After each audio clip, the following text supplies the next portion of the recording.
Coordination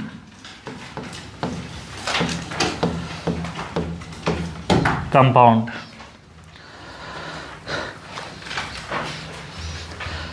ये inorganic एक ऐसा टॉपिक है जिसको हम लोग समझ सकते हैं एज लाइक केमिकल बॉन्डिंग। बहुत सारा कंसेप्ट है इसमें कि हम लोग कोई ऐसा नहीं है कि इसका सारी चीज़ों को हम लोग रटें। तो पहला तो यहाँ पर है कि ये समझने वाला टॉपिक है। दूसरा, ये एक इम्पॉर्टेंट टॉपिक है कि इसमें जेईई मेन में 2 से 3 क्वेश्चन पूछते हैं और नीट में भी 4 से 5 क्वेश्चन पूछ सकते हैं। तो ये इसके ठीक ठाक इसके वेटेज भी हैं, तो पढ़ना हमारी मजबूरी भी है। और ये एक ऐसा टॉपिक है कि अगर थोड़ा सा अच्छे से कंसेप्ट क्लियर होगा तो हम लोग इसमें फुल मार्क्स ला सकते हैं, कि ये कभी भी ऐसा नहीं है कि छूट जाएगा। एंड थर्ड वन, कि इस टॉपिक को पढ़ाने में हमको बहुत मज़ा आता है, समझे। तो एज ए टीचर हम जितना 100% एफिशिएंसी होगा वो हम देंगे, सारी चीज़ें को पढ़ाएंगे इसमें कि ये क्या होता है। तो अब जैसे कि यहाँ पर हम लोग लिखें, जैसे कि अगर हम आपसे पूछे कि what do mean by ionic compound, तो तुम यही कहोगे कि that is compound formed by ionic bond, उसको हम क्या कहेंगे, आयनिक कंपाउंड। उसी तरीके से अगर हम आपसे पूछें कोवेलेंट कंपाउंड किसको कहते हैं, तो जो कोवेलेंट बॉन्ड से बनते हैं उनको कहते हैं कोवेलेंट कंपाउंड। तो क्या उसी तरीके से यहाँ पे दिमाग लगा सकते हैं हम लोग, कोऑर्डिनेशन कंपाउंड किसको कहते हैं, तो ऐसे कंपाउंड जिनका फॉर्मेशन किसके द्वारा हो, कोऑर्डिनेट बॉन्ड, उसको क्या कहते हैं हम लोग, कोऑर्डिनेशन कंपाउंड। तो लिखो the bond formed by the bond formed by coordinate bond, the compound formed by coordinate bond is called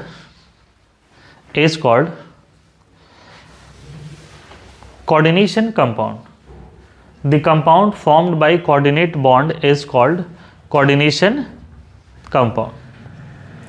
अब कोऑर्डिनेशन कंपाउंड में पहले यहाँ पर तो एक बात होता है कि सर कोऑर्डिनेट बॉन्ड किसको कहते हैं, तो थोड़ा सा याद करो कि कोऑर्डिनेट बॉन्ड किसको कहते थे, जहाँ पर एक एटम होता था वो अपना लोन पेयर एक दूसरे एटम को डोनेट करता था, जिनके पास क्या होता था, वैकेंट ऑर्बिटल होते थे, यही होता था, that is they donate there lone pair. इस टाइप के बॉन्ड को क्या कहते थे, कोऑर्डिनेट बॉन्ड। एक प्रकार से देखोगे ना तो ये लोन पेयर डोनर, तो लोन पेयर डोनर को क्या कहते हैं हम लोग, इसको क्या कहते हैं, Lewis base. Lone pair acceptor है, इसको क्या कहते हैं, लुईस एसिड। इसी को कहते हैं हम लोग क्या कहते हैं, कोऑर्डिनेट बॉन्ड। तो एक डेफिनेशन जो है, ये डेफिनेशन भी है यहाँ पर कि ऐसे कंपाउंड जिनका फॉर्मेशन किससे होता है, लुईस एसिड और लुईस बेस, उसको क्या कहते हैं हम लोग, कोऑर्डिनेट। ठीक है, देखो the compound formed by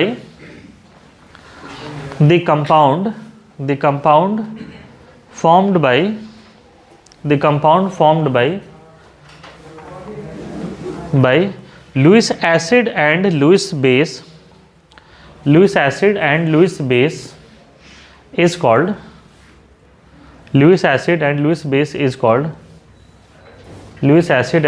is called coordinate compound, is called coordinate compound.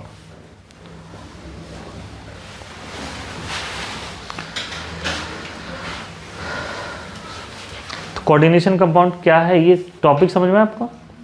तो पहले तो ये हम कह रहे हैं कि bond that is Lewis base Lewis acid, ये लोन पेयर डोनर है, ये लोन पेयर एक्सेप्टर है, तो इनसे बने हुए कंपाउंड को ही हम लोग क्या कहते हैं, कोऑर्डिनेशन कंपाउंड। अब यहाँ पर थोड़ा सा टाइप्स ऑफ सॉल्ट के बारे में हम लोग पढ़ेंगे, सॉल्ट के बारे में कुछ चीज़ें पढ़ना है, तो लिखें टाइप्स ऑफ सॉल्ट। ठीक है, तो हम लोग अलग अलग डिफरेंट तरीके के सॉल्ट अलग अलग चैप्टर्स में पढ़े हैं, बट इस चैप्टर्स में थोड़े से अलग होंगे। जैसे कि हम लोग पढ़े हैं acidic salt, basic salt, neutral salt, soluble salt, insoluble salt, highly soluble salt, sparingly soluble salt, तो ये सब टाइप्स है। बट हम लोग अब थोड़ा सा लोअर क्लासेस के तब पढ़ेंगे, जो कि क्लास 10th में सॉल्ट्स के बारे में, 10th में एक चैप्टर है ना एसिड बेस सॉल्ट, तो ये उसी सा एक है, जिसमें कि सबसे पहला जो है इसको हम कहते हैं नॉर्मल सॉल्ट। ये क्या है, नॉर्मल सॉल्ट। नॉर्मल सॉल्ट के एग्जाम्पल्स हम लोग लेते हैं, उसी से समझते हैं। ये NaCl एक नॉर्मल सॉल्ट है, उसी तरीके से KCl भी एक नॉर्मल सॉल्ट है, Na2SO4 एक नॉर्मल सॉल्ट है, CaSO4 एक नॉर्मल सॉल्ट है। तो इस प्रकार के ये बहुत सारी चीज़ें हैं।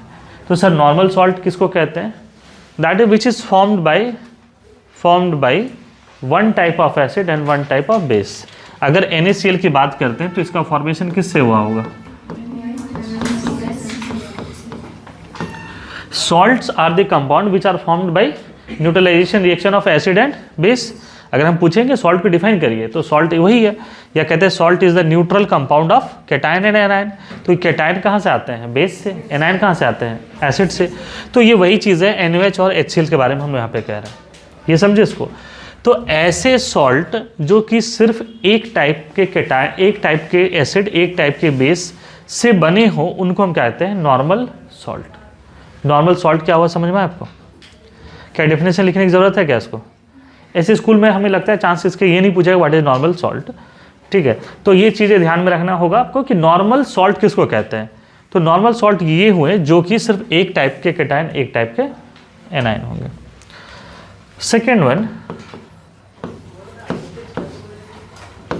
Second one is double salt.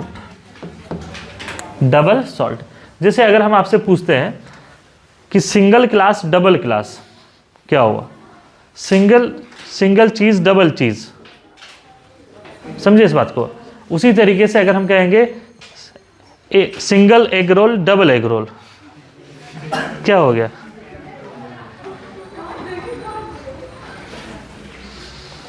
तो डबल मतलब समझ रहे हो, सिंगल डबल समझे कि नहीं समझे? तुम आए एक क्लास करने के लिए, हम तुमको 2 क्लास पढ़ा दें, तो ये डबल क्लास है। तो ये उसी तरीके। तो देखो डबल सॉल्ट क्या होता है, पहले इसका एग्जांपल हम लोग लेते हैं। ये वो सॉल्ट है जो कि एक से ज़्यादा एसिड या एक से ज़्यादा बेस से बने होते हैं। जैसे देखो यहाँ पर इसका नाम सुने होंगे K2SO4 Al2SO4 whole twice dot 24H2। अच्छा 24H2O से अभी उतना मतलब नहीं रखना, इसको कहते हैं वाटर ऑफ क्रिस्टलाइजेशन। ये होता है इसलिए ये उसको बाइंड किए हुए रखता है, उसको बांधने में मदद करता है। बात समझ में आ रहा है? ये उसको बाइंड किए रहता है, दैट इज उसको, नहीं तो ये जो सॉल्ट है ना वो एकदम पाउडर की तरह भरभरा के टूट जाएंगे। लेकिन फिटकरी, ये फिटकरी है पोटेश एलम, तो पोटेश एलम इतना आसान नहीं होता, वो ठीक ठाक मजबूत होता है, ये नहीं कि हाथ में पकड़े और टूट जाएगा वो। तो ये वाटर उसको बांधने में क्या करता है? मदद करता है। इसी को कहते हैं water of crystallisation, that is crystals form में उसको वो रखने में मदद करता है। अब ये जो सॉल्ट दिख रहा है डबल सॉल्ट, वो इनका फॉर्मेशन किससे बना होगा बताओ? KOH और कौन है? H2SO4 और कौन है? AlOH होल थ्राइस ना।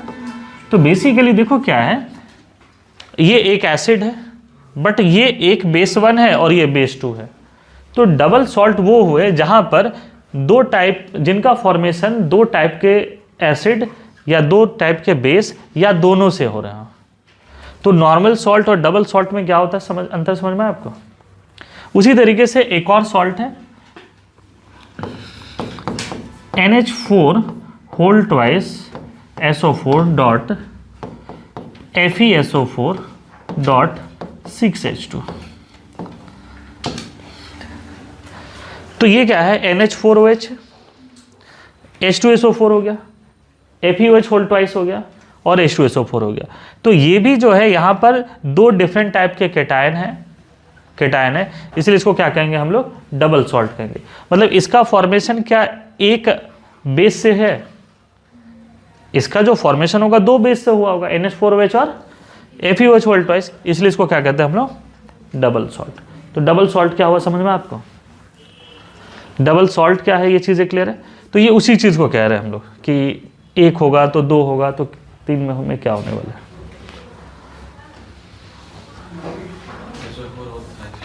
कहाँ पर? हाँ ठीक है, सॉरी, Al2SO4 होल थ्राइस होगा। सिंगल सॉल्ट डबल सॉल्ट में डिफरेंशिएट कर लिए।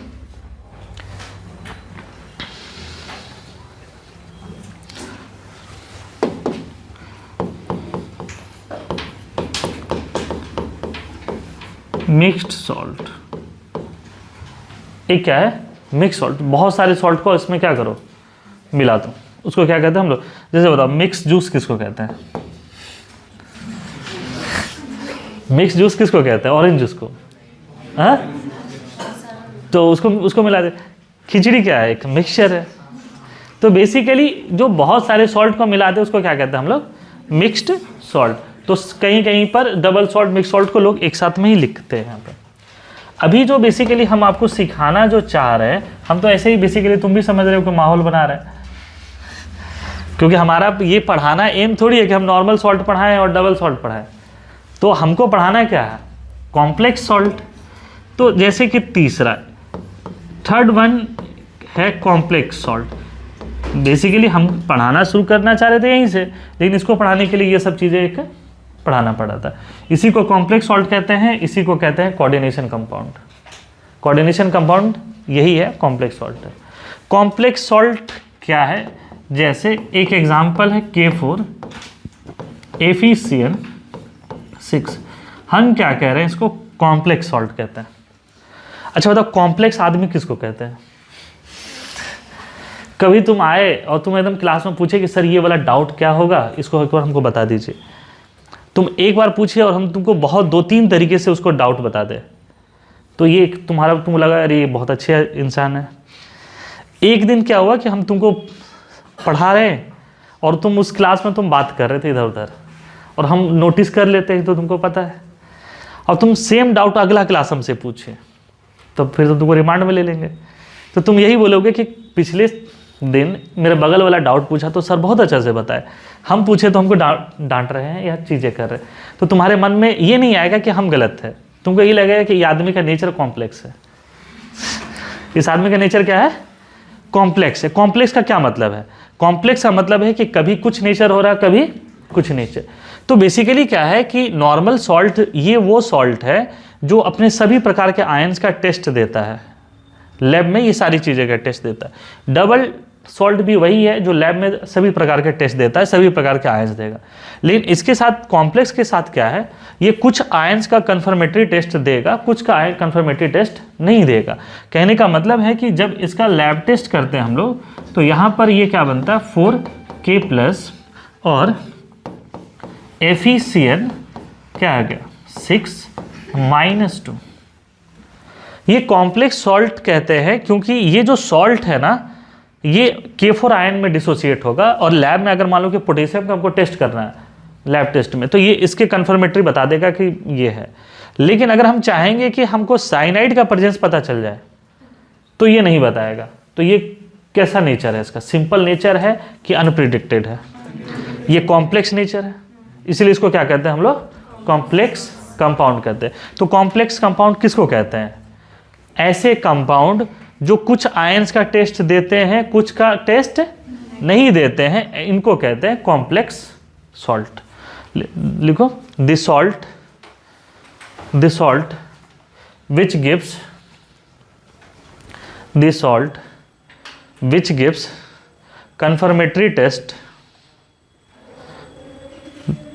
which gives confirmatory test of few ions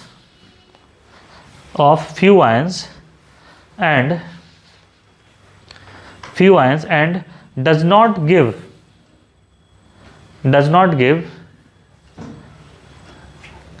give their test of few ions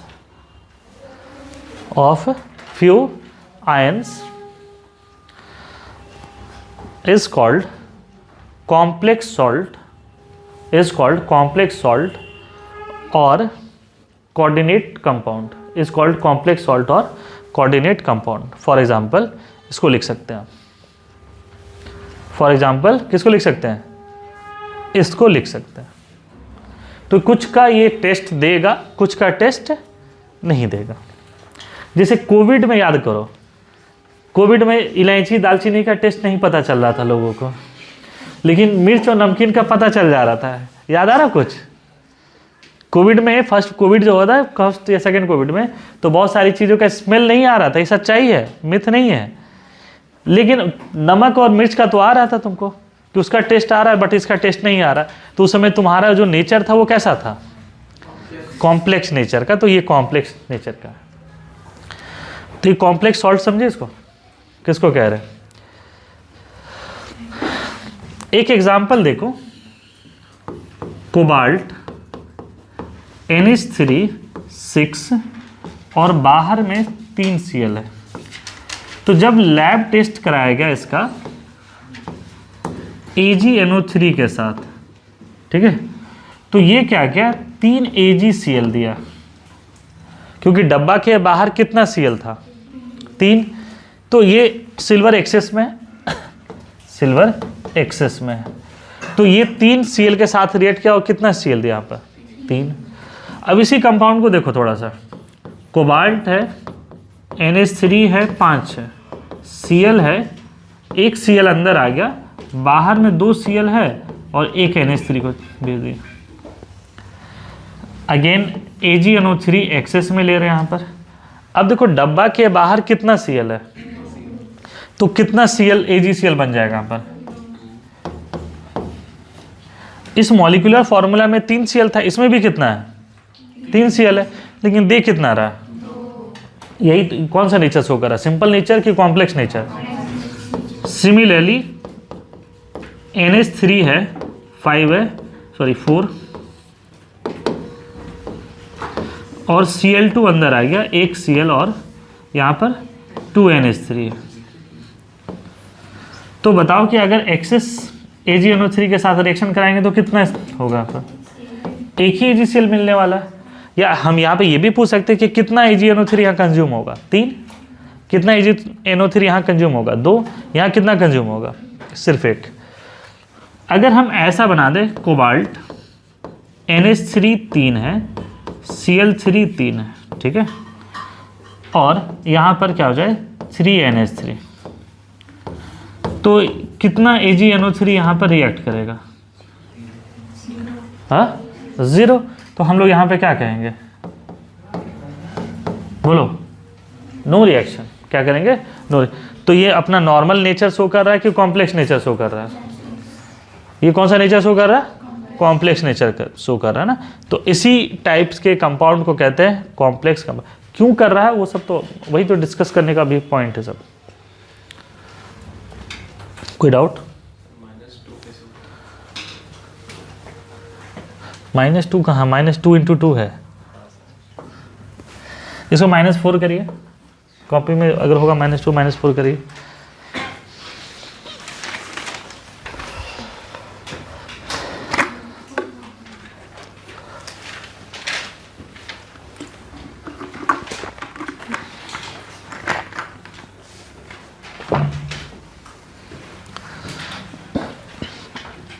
बड़े आगे हम लोग, ठीक, लिखो लिखो, ठीक लिखो।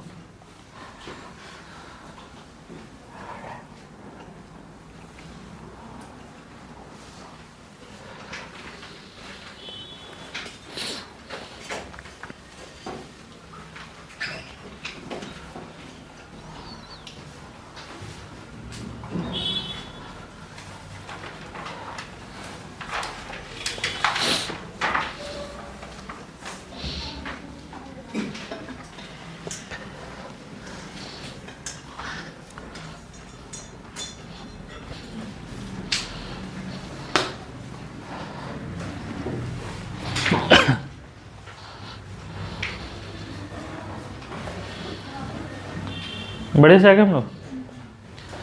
तो ये बेसिकली अभी हम लोग पढ़ क्या रहे थे, कॉम्प्लेक्स सॉल्ट के बारे में। अब हम लोग इसमें कुछ बेसिक टर्म्स के बारे में पढ़ेंगे, कुछ पैरामीटर्स वगैरह के बारे में। तो लिखना, basic terminology in coordination compound, basic terminology in coordination compound. पहले पहचाने तो सही कि कौन क्या है। Basic terminology in coordination compound. तो देखो यहाँ पर हम लोग क्या ले रहे, K4FeCN6, ठीक है। ये इस तरीके से हम लोग एक कंपाउंड ले और उसके बारे में समझते हैं। इसमें जो ये दिख रहा है Fe आयरन है, इसको कहते हैं सेंट्रल मेटल एटम। Fe को क्या कह रहे हैं हम लोग? Central metal atom. ये जो 6 है ये होता है कोऑर्डिनेशन नंबर। क्या होता है? कोऑर्डिनेशन नंबर, जिसको हम लोग डिटेल्स में पढ़ेंगे, that is number of surrounding atoms या बॉन्ड। Cn जो है ये बेसिकली Cn नहीं है, Cn माइनस है। Cn माइनस अपना लोन पेयर डोनेट किसको करता है? आयरन को। तो ये लोन पेयर डोनर है। लोन पेयर डोनर को क्या कहते हैं? Lewis base. बट इनऑर्गेनिक में उसका नाम क्या हो जाता है? क्या होता है? लिगेंड। ये वही है, लोन पेयर डोनर ही है, बट लोन पेयर डोनर का नाम क्या हो जाता है यहाँ पर? ये लिगेंड। तो ये बेसिक चीज़ें समझ में आपको। इसके अलावा ये जो डब्बा दिख रहा है इसके अंदर क्या क्या होगा? CMA और लिगेंड। ये डब्बा जो दिख रहा है इसके अंदर क्या है? CMA और लिगेंड। ये प्लस माइनस है, प्लस चार्ज भी हो सकता है, माइनस भी, कुछ भी हो सकता है। इस डब्बा को क्या कहते हैं?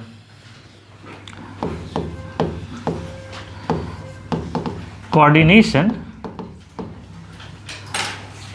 क्या कहते हैं इसको? स्पेयर। स्पेयर नहीं है, है क्या? स्क्वायर है, रेक्टेंगल है, बट बोलते क्या है इसका? स्पेयर। और जो कह रहे हैं वही कहना होगा आपको। इसी को क्या कहते हैं? कोऑर्डिनेशन एंटिटी भी कहते हैं। इसी का क्या नाम है? कोऑर्डिनेशन एंटिटी भी नाम है। Coordination sphere, coordination entity. इसी को क्या कहते हैं? कॉम्प्लेक्स भी कहते हैं।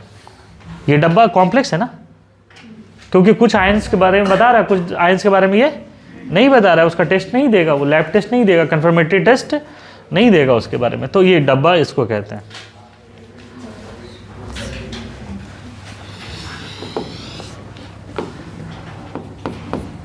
इसके अलावा ऑक्सीडेशन नंबर और ऑक्सीडेशन स्टेट का भी यहाँ पर टर्म्स यूज करते हैं। क्या यूज करते हैं? ऑक्सीडेशन नंबर या ऑक्सीडेशन स्टेट। तो ये इस डब्बे के बारे में हम लोग बात करते हैं। ये चार्ज यूज होगा कुछ इसमें। ऑक्सीडेशन नंबर और ऑक्सीडेशन स्टेट किसका? किसका? सेंट्रल मेटल एटम है ना, CMA। किसके बात कर रहे हैं हम लोग? Central metal atom. ये इस तरीके से। ये बाहर में जो है इसको हम बाद में बताएंगे, इसको प्राइमरी वैलेंसी कहते हैं, है ना। ये बाद में इसको डिस्कस करेंगे, इसको कहते हैं प्राइमरी वैलेंसी। तो बेसिक टर्म ये चीज़ें यहाँ तक समझ में आ रहा है। CMA क्या है, लिगेंड क्या है ना, ये सब चीज़ें।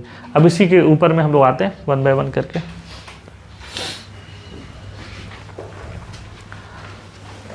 लिख लिया इसको।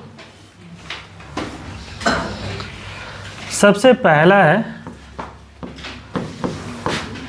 Central metal atom, CMA। CMA basically वो होते हैं जो लोन पेयर एक्सेप्ट करते हैं। CMA वो होते हैं जो क्या करते हैं? लोन पेयर एक्सेप्ट करते हैं। Basically they are Lewis acid. CMA जो होता है ये क्या होता है? लुईस एसिड, मतलब इलेक्ट्रॉन पेयर एक्सेप्टर। कहाँ से? From the ligand, from the ligand. इसी को कहते हैं हम लोग CMA, central metal atom. Lone pair accept करने के लिए इनके पास क्या क्या होना चाहिए? वैकेंट डी ऑर्बिटल, वही वन एंड ओनली हम कह सकते हैं जो एकदम सबसे मिनिमम रिक्वायरमेंट है। क्या होना चाहिए? Vacant d orbital.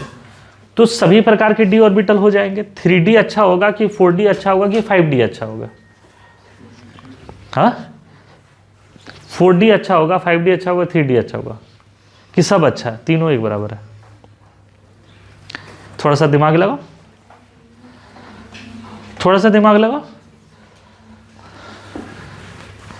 कौन बेहतर है इलेक्ट्रॉन एक्सेप्ट करने के लिए 3D अच्छा है कि 4D अच्छा है कि 5D अच्छा? 5D, क्योंकि नंबर वैल्यू ज़्यादा है। 4D सर दोनों का एवरेज। 3D सर आप पहले बोले हैं? नहीं, सुनो सुनो सुनो, यहाँ पर आफबाउ प्रिंसिपल क्या कहता है कि इलेक्ट्रॉन उसमें भरेंगे जिसकी एनर्जी क्या है, कम। तो एनर्जी कम किस में है, 3D में है कि 4D में है कि 5D में है? 3D में है। तो कौन बेहतर एक्सेप्टर होगा? 3D। तुम एक बार सोचो भी तो, हम क्या कह रहे हैं कि ये Z इफेक्टिव है, ये 3D है, ये 4D है, और ये क्या है 5D। तो इलेक्ट्रॉन जो पेयर है वो कहाँ आना चाहेगा, ये पॉजिटिव के एकदम नियर बाई। तो बेहतर कौन होगा, 3D, फिर 4D, फिर 5D। बात समझ में आ रहा? तो CMA का क्या क्वालिटी होगा? CMA having lower value of N+L will be better, है ना, बेटर क्वालिटी का वो होगा। तो हम लोग क्या लिखेंगे यहाँ पर,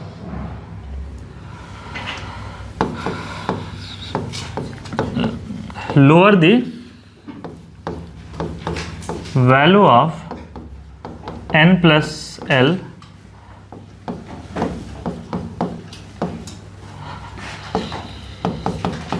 बेटर विल बी CMA। इसलिए देखो, अगर कोऑर्डिनेशन कंपाउंड पढ़े होगे तो तुम देखोगे मैक्सिमम कोऑर्डिनेशन कंपाउंड किसके होते हैं, आयरन का, कोबाल्ट का, क्रोमियम का, जिंक का, Ni का, इन्हीं सब का होता है, क्योंकि ये सब 3D में होगा। तो अगर हम यहाँ पर बात करते हैं कि कौन बेटर CMA होगा, बताओ, 3D, 4D, 5D, यही होगा। तो हम लोग कहते हैं CMA having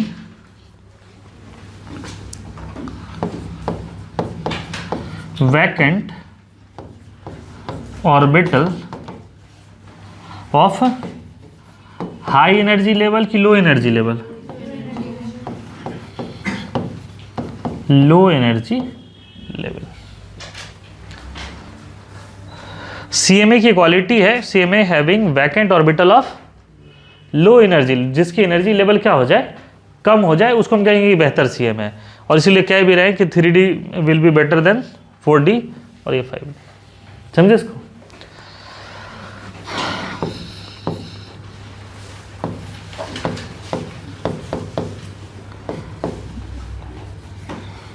quality of CMA will also depends upon, क्या होगा, चार्ज। सोच के बताओ तो, सही लिख रहे गलत लिख दिए। एक CMA है +2 पर, एक है +3 पर, कौन बढ़िया CMA होगा? +3 वाला बढ़िया CMA होगा कि +2 वाला होगा? देखो क्या है ना, ये इलेक्ट्रॉन पेयर को यहाँ आना है, इलेक्ट्रॉन पेयर को यहाँ आना है, तो कहाँ पर आएगा, जिसका चार्ज ज़्यादा होगा। समझे कि नहीं बात को? तो जितना ज़्यादा चार्ज होगा उतना बेहतर क्वालिटी का क्या हो जाएगा, CMA होगा। समझे इसको? तो that is quality of CMA will depend upon their charge, higher the charge better will be the CMA। यहाँ बात समझ में आ रहा? तो CMA क्या होता है, ये चीज़ें क्लियर है। ड्यू टू दैट रीजन, है ना, जो मैक्सिमम जो CMA होते हैं वो कहाँ से होते हैं, बताओ, D ऑर्बिटल्स। मैक्सिमम कहाँ से होते हैं, D ऑर्बिटल्स के होते हैं या D ब्लॉक एलिमेंट से होते हैं। Few are from S block also. हमको मन हुआ तो लिख दिए, जैसे फॉर एग्जाम्पल, ठीक है, अगर बोल देगा कि S block element coordination compound नहीं फॉर्म करते हैं तो गलत बात है। समझे बात को? कुछ कंपाउंड ये लोग भी करते हैं लेकिन कुछ के नहीं के बराबर है, कुछ करने का मतलब है ये नहीं के बराबर है। तो that is a few are from S block also. Mainly कहाँ से होते हैं, D ब्लॉक से। क्यों होते हैं D ब्लॉक्स में? तो D ब्लॉक में वैकेंट ऑर्बिटल उनको मिलता है, D ब्लॉक में उनको चार्ज ज़्यादा मिलता है, साइज स्मॉल होते हैं, साइज भी क्या होना चाहिए, स्मॉल होते हैं। जेड इफेक्टिव भी एक पैरामीटर है, क्योंकि इधर से उधर जाएंगे तो जेड इफेक्टिव बढ़ेगा। CMA का क्वालिटी जो है इन्वर्सली प्रोपोर्शनल टू क्या हो जाएगा, साइज। तो बेसिकली क्या कह रहे हैं कि जितना छोटा साइज का होगा उतना ज़्यादा क्या होगा, चार्ज डेंसिटी, और चार्ज डेंसिटी जितना ज़्यादा होगा उतना बेटर CMA होगा, उतना जल्दी उस पर वो क्या आएगा, आकर के अटैक करेगा, उतना जल्दी वो आकर के उस पर क्या करेगा, अटैक करेगा। जितना ज़्यादा चार्ज डेंसिटी होगा उतना लिगेंड उस पर आकर के करेगा। चार्ज का मतलब पॉजिटिव, CMA के ऊपर कैसा चार्ज है, पॉजिटिव। अब यहाँ पर है कि CMA सर पॉजिटिव होगा कि न्यूट्रल होगा कि निगेटिव होगा, तीनों हो सकता है। गलतफहमी नहीं रखोगे कि सिर्फ पॉजिटिव होता है, पॉजिटिव वाला बढ़िया होता है, पॉजिटिव वाला बढ़िया होता है। न्यूट्रल और निगेटिव वाले भी होते हैं, निगेटिव वाले भी होते हैं, ऐसा गलतफहमी नहीं पालोगे। जैसे MnCO5 ये कोऑर्डिनेशन कंपाउंड है और CO न्यूट्रल है, तो Mn के ऊपर कैसा चार्ज आएगा, -1, कैसा चार्ज होगा, -1। तो ऐसे कंपाउंड्स मिलते हैं मेटल कार्बोनाइल बॉन्ड्स में, निगेटिव वाला। तो हम, मेरा कहने का मतलब है CMA जो पॉजिटिव वाला होगा वो बेहतर होगा, बट जीरो वाला भी को भी क्या कहेंगे, CMA कहेंगे, और निगेटिव वाला भी CMA होगा। तो ये जो कंसेप्ट कह रहे हैं यहाँ तक समझ में आ रहा है, यस और नो? क्वेश्चन लिखो तो। इसमें किसी बच्चे को कुछ पूछना है? Which of the following quality, which of the following property, which of the following property, following property is not a quality for a better CMA, not a quality for a better CMA। कौन कौन नहीं होगा? पहला देखो, small size, second number variable oxidation number या state, third one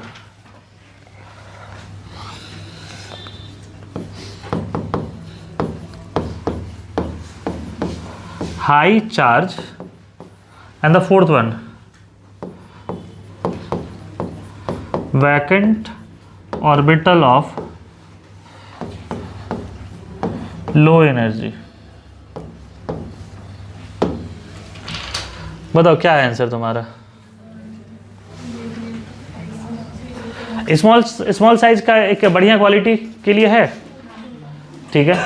high charge होना ये सही बात है। अगर मान लो +3 है तो बेटर होगा +2 से, +2 बेटर होगा +1 से। वैकेंट ऑर्बिटल ये वेरिएबल ऑक्सीडेशन नंबर, अगर हम यही चीज़ अगर हम पूछते बिना पढ़ाए हुए तो इसमें बहुत सारे बच्चों का होता है। ये CMA का कोई क्वालिटी नहीं है कि वेरिएबल ऑक्सीडेशन नंबर होगा। बात समझ में आ रहा?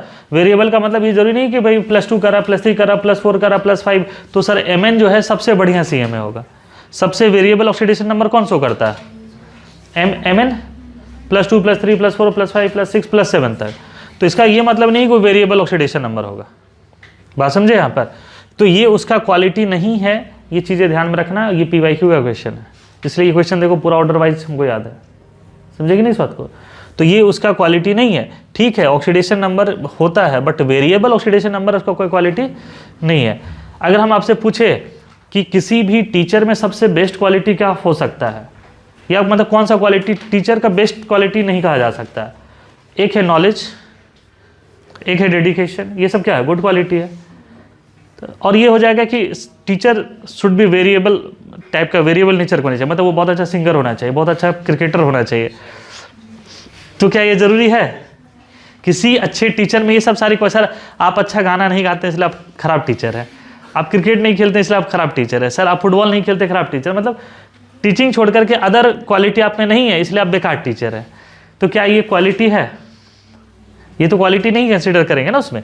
तो ये उसी तरीके से ये ठीक है, अगर मान लो क्वालिटी हो जाए तो अच्छी बात है, लेकिन अगर हम ये कह रहे हैं कि variable oxidation number is not a quality for a better CMA, इस पॉइंट को समझे इसको, तो ये कह रहे हैं हम लोग CMA। तो CMA क्या होता है, चीज़ें क्लियर है? CMA क्या होता है, ये चीज़ें क्लियर है?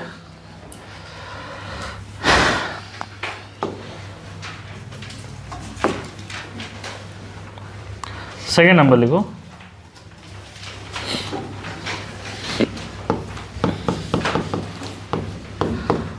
ऑक्सीडेशन नंबर या स्टेट, ये क्या होता है? That is net charge present on CMA। उस CMA के ऊपर में टोटल कितने चार्ज प्रेजेंट है उसी के बारे में बात कर रहे हैं, that is net charge present on CMA। और ये कैसे कैलकुलेट करते हैं, इसके रेडॉक्स रिएक्शन में पढ़ाए हुए आपको कि कैसे निकालते हैं, कुछ इस तरीके का। ये डिपेंड करेगा लिगेंड के चार्ज पर, ये बहुत सारे पैरामीटर्स पर करता है। जैसे मान लो 2 एग्जांपल हम बस करा देते हैं, क्योंकि इसके बारे में डिटेल्स में जाओगे तो फिर रेडॉक्स में हम लोग पढ़ाए हुए हैं। जैसे कोबाल्ट है, H2O6 है और Cl3 बाहर है, तो कोबाल्ट का निकालना है तो X प्लस ये क्या हो जाएगा 0, H2O न्यूट्रल है, प्लस 3 × -1 इक्वल टू क्या हो जाएगा 0, क्योंकि Cl पे क्या होता है -1, तो यहाँ पर X इक्वल टू क्या हो जाएगा +3। तो कोबाल्ट के ऊपर कितना चार्ज है +3, समझे इसको? क्या हुआ? कॉम्प्लेक्स के अंदर अलग लेंगे ना, कॉम्प्लेक्स के अंदर +3 लेंगे फिर अंदर वाला कैसे होगा ना, x +0 इक्वल टू। नहीं, ये तो नॉर्मल तरीका लेते हैं, ये CMA का हो गया, ये लिगेंड का हो गया, ये जो बाहर है, और ये पूरा कंप्लीट मॉलिक्यूल जो है ये न्यूट्रल मॉलिक्यूल है। ये कंप्लीट मॉलिक्यूल क्या है? न्यूट्रल है, तो उस हिसाब से लेंगे, सही है। हो सकता है कि तुम कंफ्यूज कर रहे होगे इसके बारे में।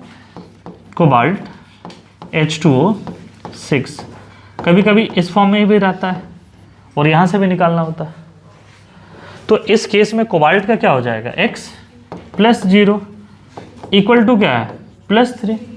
बस इस पूरे कॉम्प्लेक्स के ऊपर कैसा चार्ज है +3, तो यहाँ से X इक्वल टू +3 आ जाएगा।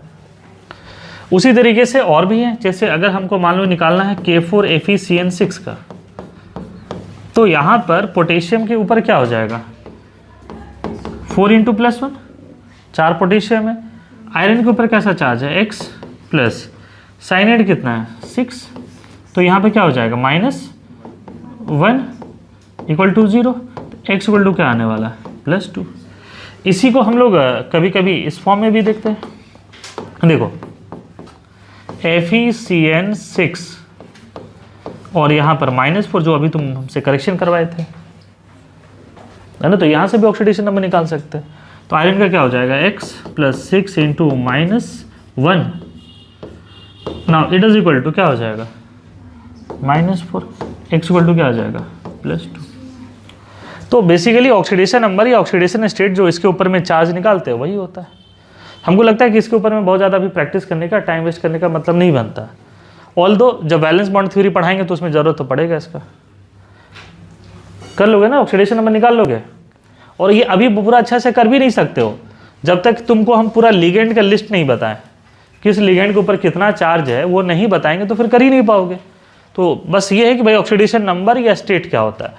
ऑक्सीडेशन नंबर एवरेज होता है, स्टेट होता है एक ही एटम का। जब CMA यहाँ एक ही है तो नंबर बोलो या स्टेट बोलो एक ही बात है। खास करके इस टॉपिक में हम लोग ऑक्सीडेशन नंबर के बदले ऑक्सीडेशन स्टेट ज़्यादा सुनते हैं, बट हैं दोनों एक ही चीज़। तो ऑक्सीडेशन नंबर समझ में आया आपको? जो रेडॉक्स में पढ़ रहे थे चार्ज, ये वही चीज़ें।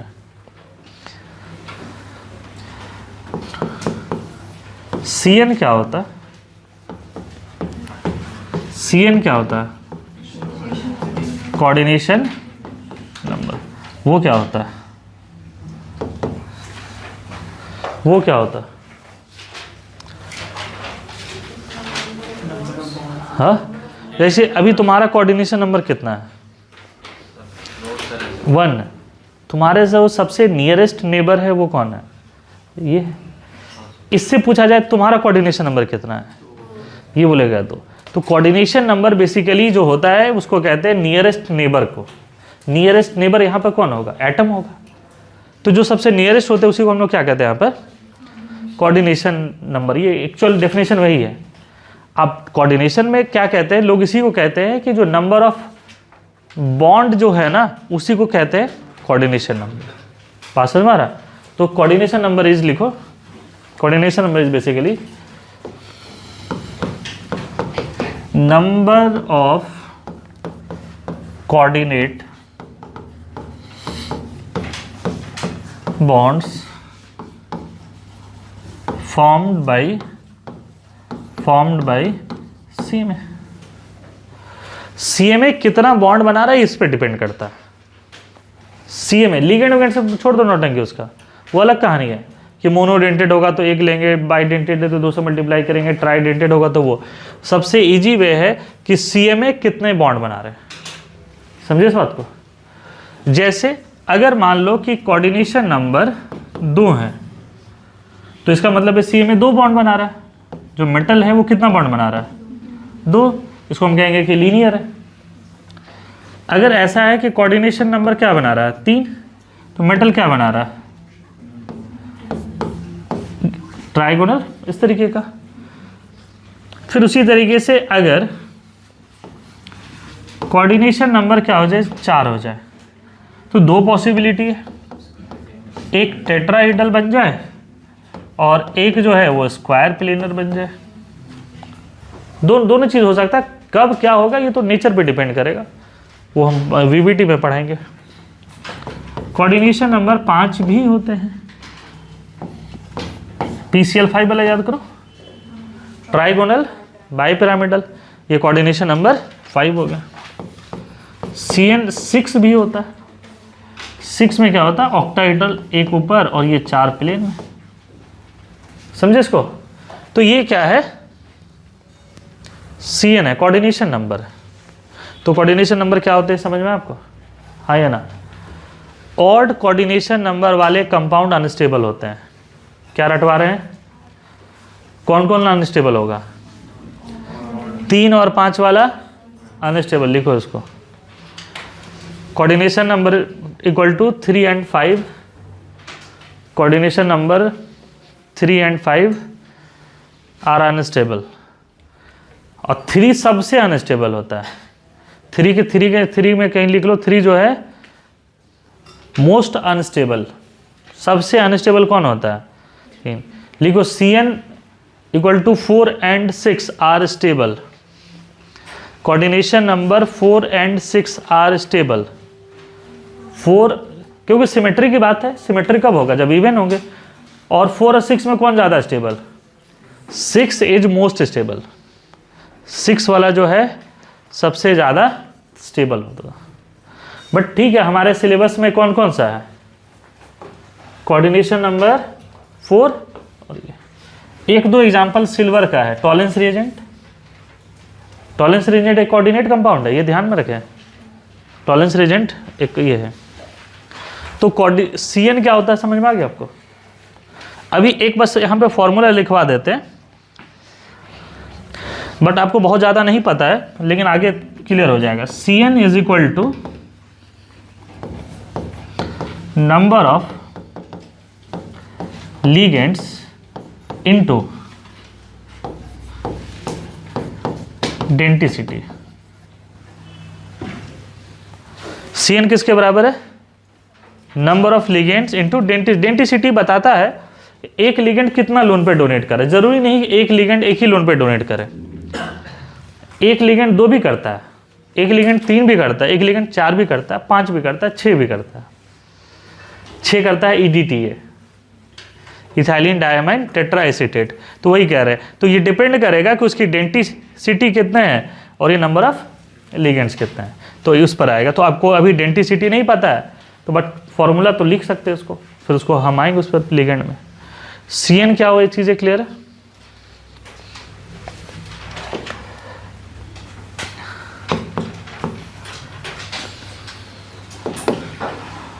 फोर्थ नंबर लिखो, complex ion coordination entity sphere, इसके बारे में कोऑर्डिनेशन कंपाउंड का वो पार्ट जो नॉन आयनाइजेबल है एट नॉर्मल कंडीशन।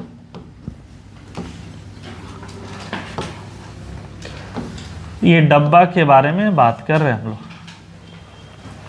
डब्बा देखे थे ना K4Fe6 वाला, K4Fe6 वाला डब्बा देखे थे ना, तो ये उसी डब्बा के बारे में हम लोग बात कर रहे हैं। K4Fe6 उसी डब्बे के बारे में बात कर रहे हैं। तो एक डब्बा ये है, एक डब्बा ये है और एक डब्बा ये है। डब्बा की खासियत क्या होता है, ये नॉन आयनाइजेबल होते हैं in normal condition. Drastic condition में तो कुछ भी हो सकता है, बस समझ में आ रहा है? ड्रास्टिक कंडीशन का मतलब क्या, हॉट कंसनट्रेटेड KMnO4 वगैरह में लेंगे तो टूट जाएगा, बट NCERT उस बात पर अभी नहीं आता है। NCERT बस यही कहता है कि दे आर नॉन आयनाइजेबल। जैसे हम लोग घर पे कोई चीज़ प्रोडक्ट खरीदते हैं तो कहते हैं कि लोहा का खरीद लेते हैं, इसमें आग नहीं लगेगा, यही कहते हैं ना। और तुम अगर चुपके से पापा को बोल दिए कि पापा इसको ले चले बोकारो स्टील प्लांट पे, तो वहाँ तो लोहा भी पिघल जाएगा। तो बेसिकली वो किस कंडीशन में बात कर रहे हैं, नॉर्मल कंडीशन के लिए बात कर रहे हैं। किसके लिए बात कर रहे हैं, नॉर्मल। तो बेसिकली कोऑर्डिनेशन ये क्या होता है कि दे आर, लिखो, they are non ionisable, they are non ionisable, they are non ionisable, मतलब इसमें टूट फूट नहीं होगा। They are non ionisable. बस ये जो डब्बा जो दिख रहा है ना आपको, ये फर्दर आयंस में नहीं टूटने वाला है। कि ऐसा नहीं कि सर इसका एक दो वाटर निकाल ले, नहीं निकलेगा। इसी इसको क्या कहते हैं हम लोग, बोलो, नॉन आयनाइजेबल। ठीक है, लिखो, इट इंक्लूड्स, इसके अंदर क्या होगा, it includes CMA and ligands only, it includes CMA and ligands only. सिर्फ इसमें CMA होगा और क्या होगा, लिगेंड होगा। इनके अलावा इसके अंदर में कुछ नहीं होगा। ठीक है, लिखो, it can B positive, negative और न्यूट्रल। ये डब्बा पॉजिटिव भी हो सकता है, ये डब्बा नेगेटिव भी हो सकता है। चलो पॉजिटिव वाला भी बता देते हैं, नेगेटिव भी बता देते हैं, सब बता देते हैं।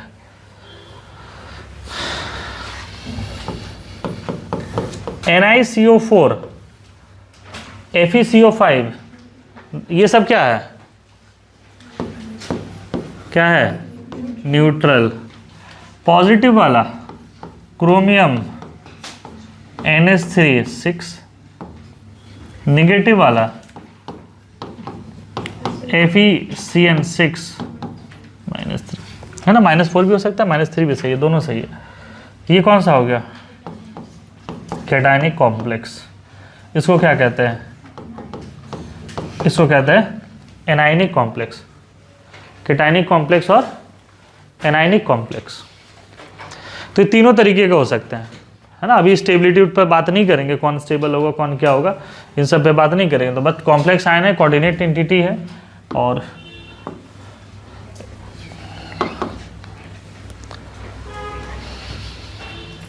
ये कॉम्प्लेक्स क्या होता है, ये चीजें क्लियर है।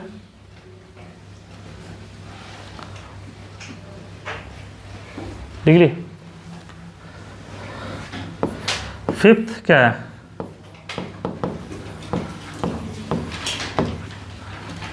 Fifth is ligand. लिगेंड किसको कहते हैं, lone pair donor. Ligands are lone pair donor, है ना। लिखो, ligands are lone pair donor, they are lone pair donor to CMA, ठीक है। तो ये होता है बेसिकली, इसको हम बेस भी कह सकते हैं, एक प्रकार का बेस में भी कौन सा है, लुईस बेस है। तो ये उसको हम कहते हैं लिगेंड कहते हैं। लिगेंड किसको कह रहे हैं, समझ में आ रहा है आपको। किसी भी मॉलिक्यूल की ज्योमेट्री ये इसी में होता है। लिगेंड्स कहाँ होते हैं, इनसाइड द कॉम्प्लेक्स। ये तो पिछले पॉइंट में हम लिखा ही दिया। तो लिगेंड क्या होता है, एक चीज़ें क्लियर रहता है। नेक्स्ट लिखो, classification of ligand, classification of ligands. classification of ligands.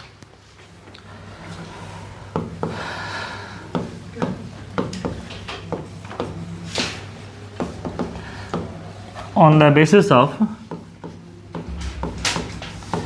charge. On the basis of charge. इसके बेसिस पे अगर हम बात करते हैं तो 3 प्रकार का होता है. एक होता है, बोलो, न्यूट्रल, और क्या होता है, एनायनिक. ठीक, 2 ही टाइप का होगा. लोन पे डोनर है, पूछ रहे हैं तुमसे. हाँ, होता है. कैटायनिक. ठीक है, तो तीनों टाइप के होते हैं. पॉजिटिव भी होता है, निगेटिव भी होता है.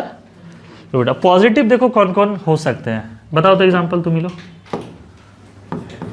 H2, NH3, और बताओ ROH, CO, RNH2. एक फेमस है, अभी इसका पूरा लिस्ट हम देंगे आपको, है ना. ये लिस्ट आपको लिखना है.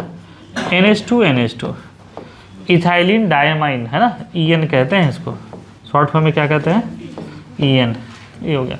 तो मैंने बस ये अभी फ़िलहाल जो है वो समझा रहे हैं कि भाई होता है क्या है, ओवरव्यू हल्का हल्का दे रहे हैं. बाकी तो फिर सबका नाम हम सब बताएंगे, नॉमेनक्लेचर, इसका भी नॉमेनक्लेचर करना हम लोग को.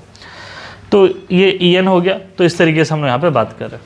एनाइनिक तो आसान है, इसके लिस्ट ज़्यादा है. कौन कौन ज़्यादा है बताओ.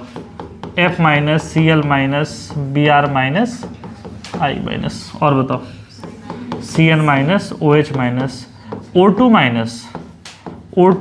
2 CO3-, 2 SO4-, 2, मतलब निगेटिव जो भी दिख रहा सब हो सकता है. अरे सारा जितना भरना भर दो. NO2-, NO3-, NO-. अच्छा, यहाँ पर खासियत देखो, NO भी हो सकता है. SCN-, NCS-. दोनों सेम नहीं है. SCN- और NCS- दोनों अलग है. यहाँ लिगेंड से मेटल से सल्फर कनेक्टेड है, या मेटल से कौन कनेक्टेड है, नाइट्रोजन, है ना, इसको कहते हैं. यहाँ पे CN- में लिख तो NC- भी लिख सकते हैं, समझे इसको. तो ये हो गया सल्फाइड, हो गया नाइट्राइड, हो गया. जिसके ऊपर नेगेटिव चार्ज है वो हो जाएगा एनायनिक. यहाँ तक तो बच्चा बर्दाश्त कर लेता है. कैटायनिक नहीं बर्दाश्त कर रहा है कि सर ये खुद गरीब है, क्या डोनेट करेगा, कैटायन क्यों डोनेट करेगा. तो इसका एक एग्जाम्पल होता है NO+, इसको कहते हैं नाइट्रोसोनियम आयन, है ना. पूरा लिस्ट बताएंगे इसका. Nitrosonium ion. EM किस में लगता है, EM किस में लगता है, कैटायन में. किस में लगता है, कैटायन में. EM आइड किस में लगता है, एनायन में. तो उसी तरीके से ये हो गया. अच्छा, एक और है, इस मॉलिक्यूल को पहचानते हो. अगर यहाँ 2 लिख दे तो क्या नाम है इसका, हाइड्रोजन. क्या नाम है, हाइड्रोजन. तो ये NH3 है और इसके ऊपर प्लस चार्ज है. तो ये भी, लेकिन ये डोनर नहीं है. कौन डोनर है, ये है. इसका नाम क्या है, हाइड्रोजीनियम आयन. ठीक है, तो है तो पूरा ही ना. N2H5+, ये कंप्लीट आयन है. ये नहीं डोनेट करेगा, वो डोनेट करेगा, तो कोई तो कर लिए. तो इस तरीके से इसको हम कहते हैं कैटायनिक कहते हैं. कैटायनिक लिगेंड समझ में आया आपको. हाइड्रोजन का फॉर्मेशन भी उसी तरीके से होता है. हाइड्रोजन का फॉर्मेशन उसी तरीके से होता है. देखो NH2 है. जैसे ही मान लो इसको H+ मिला तो दोनों के पास लोन पेयर है. मान लो कि यही इसको डोनेट कर दिया तो बनेगा क्या, NH2 और NH3+. अरे ये नहीं डोनेट करेगा, ये करेगा. कोई भी कर दिया, तो ये उसी को कहते हैं हम लोग। तो चार्ज के बेसिस पे बात करें तो ये 3 प्रकार के होते हैं। कौन कौन? कैटायनिक, एनायनिक और ये neutral.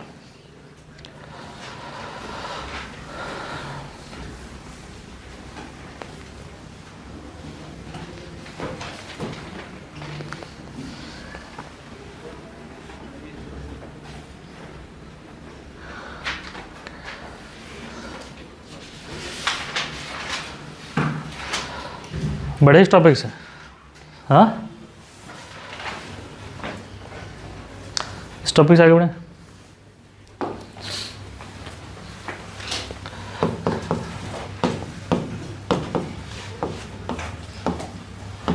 On the basis of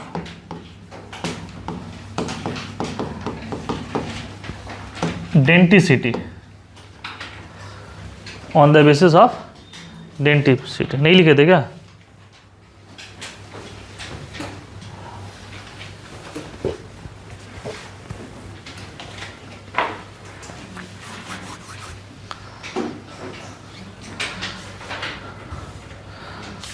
बड़े से आगे।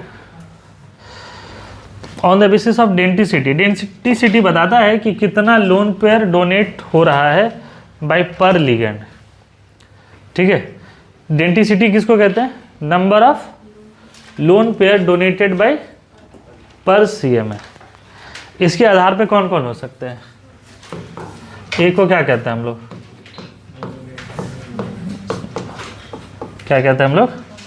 मोनोडेंटेड। मोनो मतलब क्या होता है? एक ऐसे लिगेंड जो सिर्फ एक लोन पे डोनेट करे, उसको क्या कहते हैं हम लोग? मोनोडेंटेड। जैसे H2O, NH3, Cl minus, CO, Cl minus, है ना? इस तरीके से अगर ये पूरा दिख जाए, जो सिर्फ एक लोन पेयर डोनेट करे उसको हम क्या कहेंगे? मोनोडेंटेड लिगेंड, है ना? कहानी लिखवा दें, which donates only one lone pair to CMA, काफ़ी है। जो कि सिर्फ एक लोन पेयर डोनेट करेगा किसको? सीएम। इट में भी न्यूट्रल, इट में भी कैटायन, इट में भी एनायन, ये कुछ भी हो सकता है।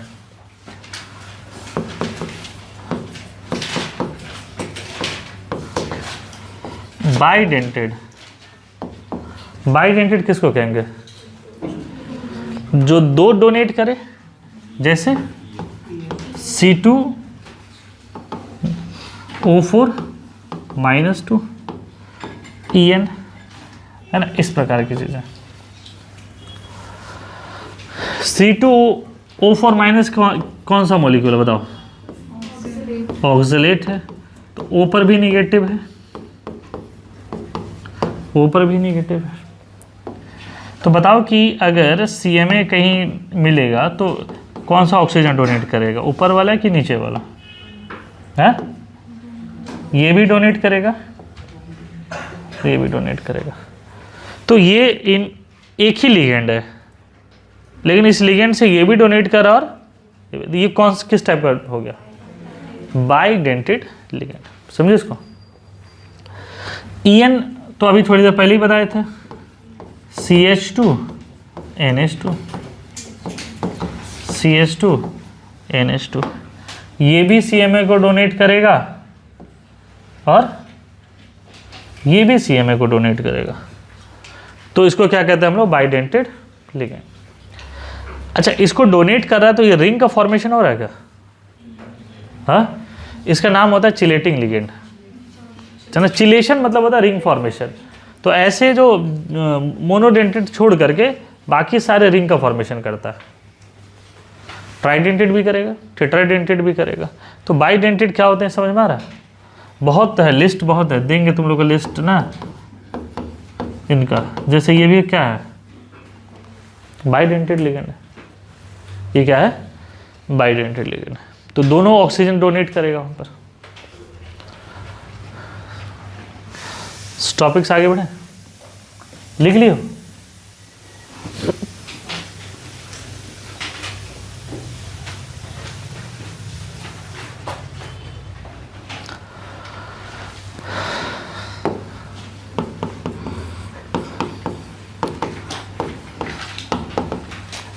ट्राइडेंटेड लिगेंड, समझ रहे हो उसको? ये क्या करेगा, 3 डोनेट करेगा। देखो कार्बन कार्बन कार्बन,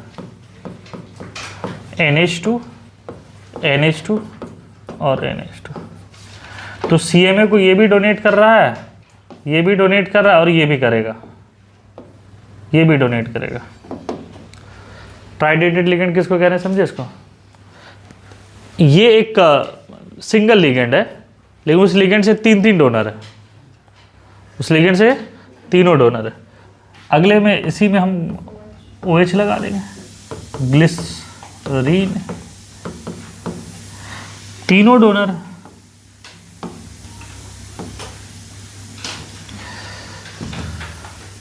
ट्राइडेंटेड लिगेंड किसको कह रहे हैं, समझे? कितना रिंग फॉर्म करेगा, 2। तो ये फॉर्मूला भी होता है, नंबर ऑफ रिंग्स या चिलेशन इक्वल टू डेंसिटी -1। समझे इसको? ये रिंग का फॉर्मूला होता है, number of rings equal to क्या हो जाएगा, डेंसिटी -1। अगर डेंसिटी 1 है, मोनोडेंटेड है, तो 0 हो जाएगा। समझे इसको? टेट्रा होगा तो क्या हो जाएगा, 4, पेंटा होगा तो 5। तो ये वाली समझ में आया आपको? 1 रिंग बनेगा, 2 रिंग बनेगा, 3। इसमें कितना रिंग बन रहा है, 2। आगे बढ़े। इसमें एक फेमस मॉलिक्यूल है EDTA। अगर हम आपसे पूछे what is the density of EDTA, हाँ 6, सीधे लिख दें, डेंसिटी ऑफ EDTA इज 6, लिख दें, लिखो, density of EDTA, density of EDTA depends upon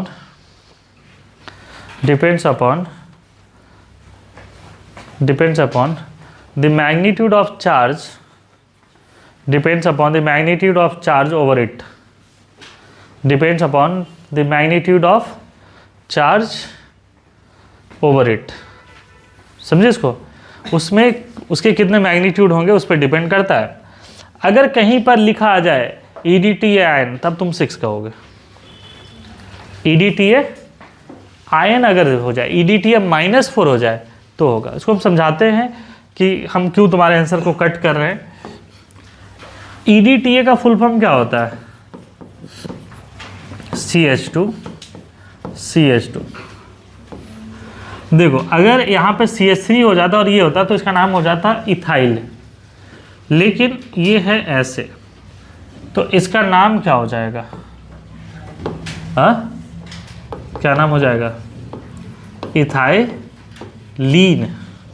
क्या नाम हो जाएगा, इथाइलीन। इस पर लगता है 2 नाइट्रोजन, तो क्या नाम हो जाएगा, डाई अमाइन।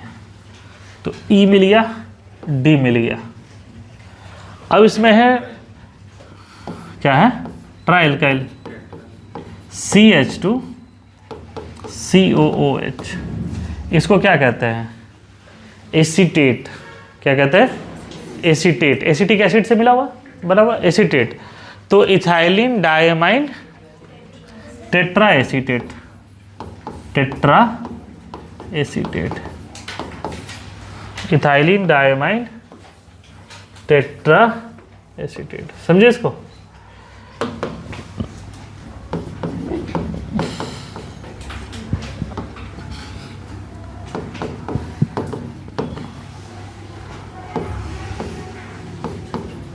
CH2 CH2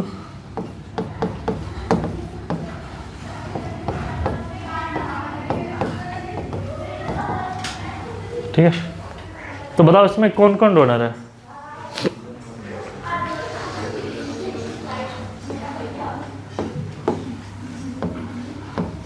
ये भी और ये भी है, यही दोनों।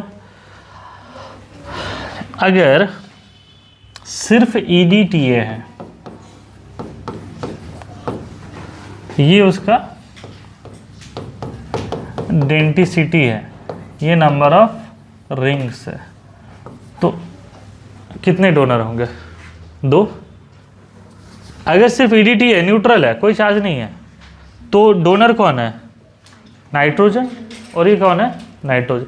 ये CMA को डोनेट करेगा, ये CMA को डोनेट करेगा, तो इसकी डेंटिसिटी क्या हो जाएगी? 2। नंबर ऑफ रिंग्स कितने बनेंगे? ये बात समझे इसको?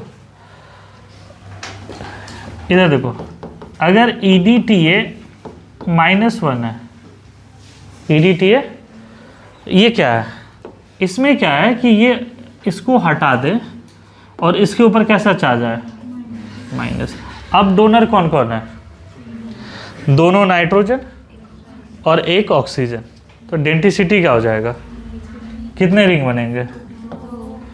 जो कहे समझ में आया आपको? तो अगर बहुत डेप्थ में पूछे तो पूछ सकता है आपसे कि इसमें डोनर है तो कौन कौन डोनर है। अगर इसी तरीके से EDTA -2 है, -2 का क्या मतलब है? ठीक, तो कितने डोनर हो गए? 2 nitrogen, 2 oxygen, denticity EDTA -3, EDTA -4। -3 कब होगा? जब इसको हटाएंगे और यहाँ माइनस लाएंगे, यही होगा ना। -4 कब होगा? जब सारा हट जाएगा। तो ये हो गया 5, ये हो गया 6, ये हो गया 4, ये हो गया 5। तो EDTA के बारे में समझ में आया आपको? ऐसे इसमें सबसे पॉपुलर यही है, EDTA -4। मैक्सिमम जगह आपको क्या मिला होगा? EDTA -4। तो EDTA के बारे में क्लियर हो गया ये?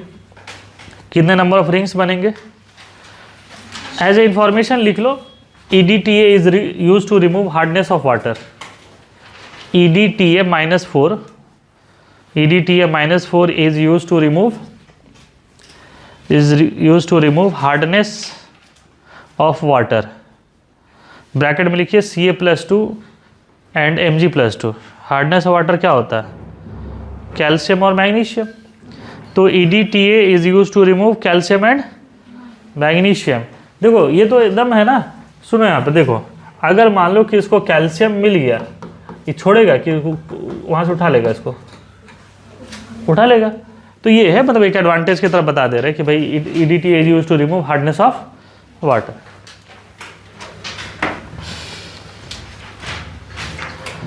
क्योंकि जैसे घर उर में जो RO होता है वो तुम देखोगे कि 1 घंटा में मैक्सिमम ज़्यादा से ज़्यादा 10, 12 या 15 लीटर ही पानी वो देता है। तो अगर उस स्पीड से अगर RO देगा तो ये जो कंपनी सब है, क्या उसको पानी उतना मिल पाएगा? है ना, उसको 1-8 लाख लगाना पड़ेगा वाटर। तो वो RO प्लांट में वैसे नहीं, कैंट RO से नहीं प्यूरीफाई करता है, वो केमिकल डाला, उससे हार्डनेस को निकाला और मार्केट में सप्लाई कर दिया। वही है बिस्लेरी, किनली और ये सब जो कंपनी का जो आता है, समझे? तो वो बड़ा बड़ा सा रहता है, उसमें केमिकल्स डाला, हार्डनेस हट गया। तुमको पानी से इतना ही मतलब है ना कि पानी नमकीन ना लगे, यही है। हाँ, साफ सुथरा है, समझे इसको? EDTA तक क्लियर है यहाँ तक? तो ये लिगेंड वाली चीज़ें क्लियर है। आगे बढ़े फिर हम लोग।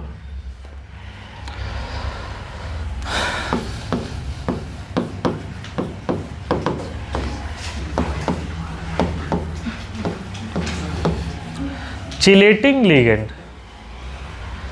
चिलेटिंग लिगेंड कौन होते हैं? बाइडेंटेड और मोर, जो रिंग का फॉर्मेशन करे। लिखो, the ligand which forms ring, the ligand which forms ring with CMA, उसी को क्या कहते हैं हम लोग? Chelating ligand. चिलेटिंग लिगेंड वो होंगे जिनकी डेंटिसिटी क्या होती है? ग्रेटर देन 2 और 2 से ज़्यादा, मतलब ग्रेटर देन 1। मतलब मोनोडेंटेड लिगेंड्स जो होंगे वो कभी भी चिलेटिंग लिगेंड नहीं होंगे। बात समझे, डाई हो जाएंगे, लिख सकते हो डाई और more can be chelating ligand, di और मोर, डाइडेंटेड और है ना उससे ऊपर चले गए ट्राइडेंटेड पॉलीडेंटेड ये सब, तो वो सब चिलेटिंग लिगेंड होंगे। तो कभी कभी अगर चिलेटिंग लिगेंड पूछा जाएगा तो इसको कह सकते हैं। एक और वर्ड आता है, ये स्कूल में खूब पूछता है, एम्बिडेंट लिगेंड। ये क्या होता है?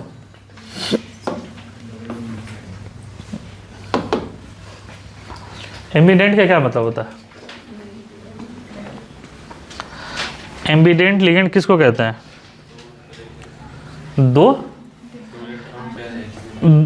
दो इलेक्ट्रॉन पेयर, मतलब दो डोनर साइट है, दो डोनर साइट है, लेकिन देगा कौन? सिर्फ एक, उसको क्या कहेंगे? Ambient ligand. देखो जैसे SCN माइनस क्या है? ये CMA है, CMA को इलेक्ट्रॉन कौन डोनेट किया? सल्फर, ठीक है, कार्बन, और ये समझ में आया आपको? इधर देखो NCS माइनस क्या है? NCS माइनस, तो मेटल को कौन डोनेट कर रहा है? बोलो, नाइट्रोजन। और ये क्या हो जाएगा? Double bond carbon, double bond sulphur. Basically ये लिगेंड ऐसा होता है, SCN और इस पर minus, N double bond C double bond S, इस पर माइनस।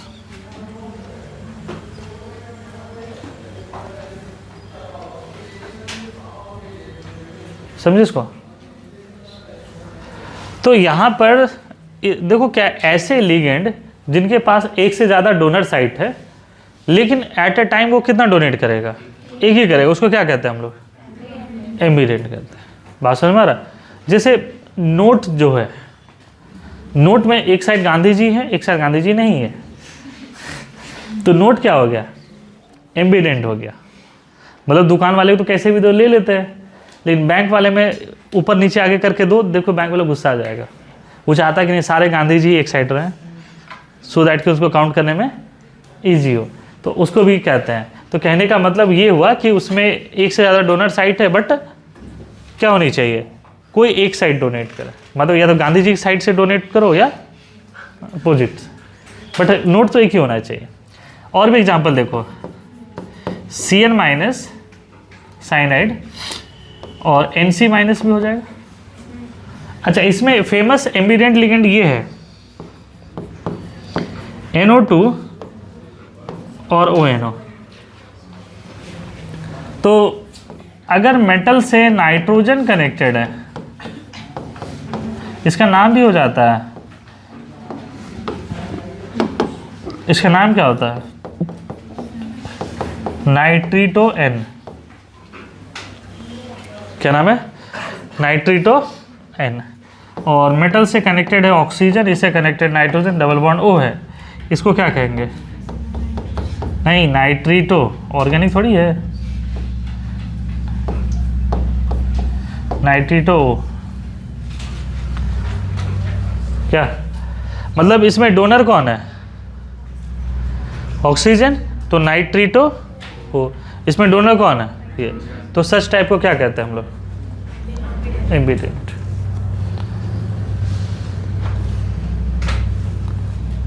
लिखो लिखो।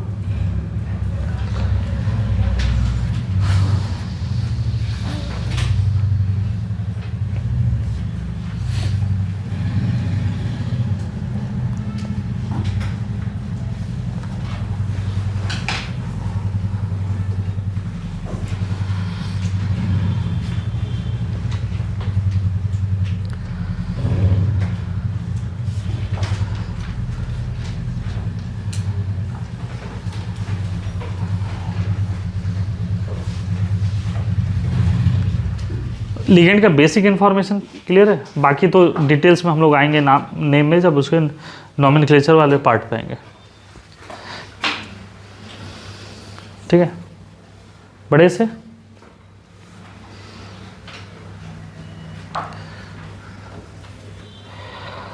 कोऑर्डिनेशन में अब कुछ थोड़ा सा एक बेसिक थ्योरी है, उस थ्योरी पर हम लोग आते हैं। और नाम सुने होंगे आप लोग,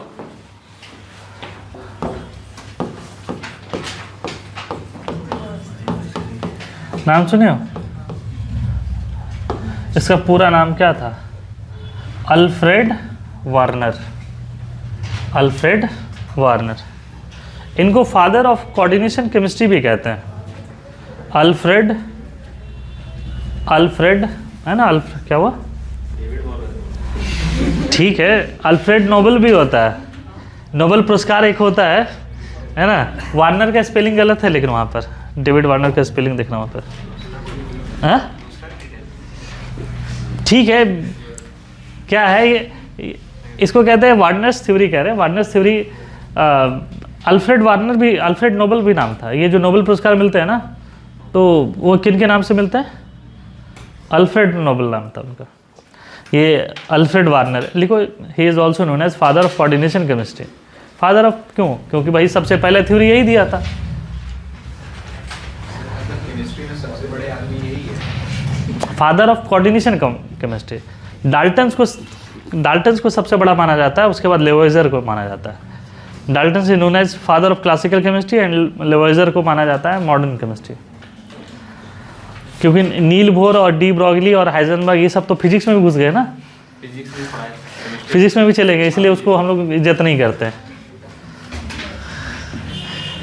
ठीक है, नहीं ये लाइन इसलिए लिखवा रहे हैं ना क्योंकि एनसीईआरटी में लाइन दिया हुआ है कि Alfred Werner is known as father of coordination chemistry, है ना, इसलिए इसको बता देते हैं। तो वार्नर्स थ्योरी है, तो लिखो according to this theory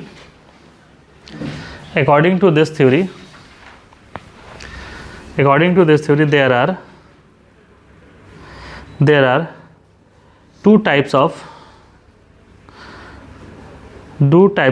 valencies, that is, उसको डिफ्रेंशिएट है ना, डिफरेंस वाले फॉर्म में पढ़ाना पड़ेगा हमको। There are two types of valency, एक को कहते हैं हम लोग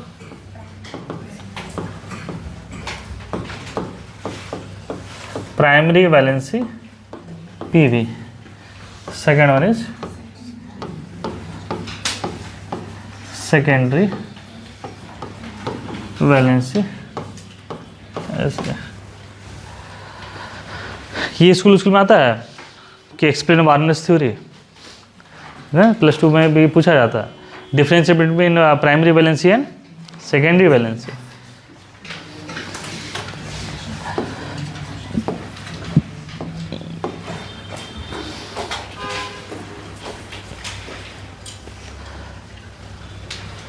primary valency and secondary valency.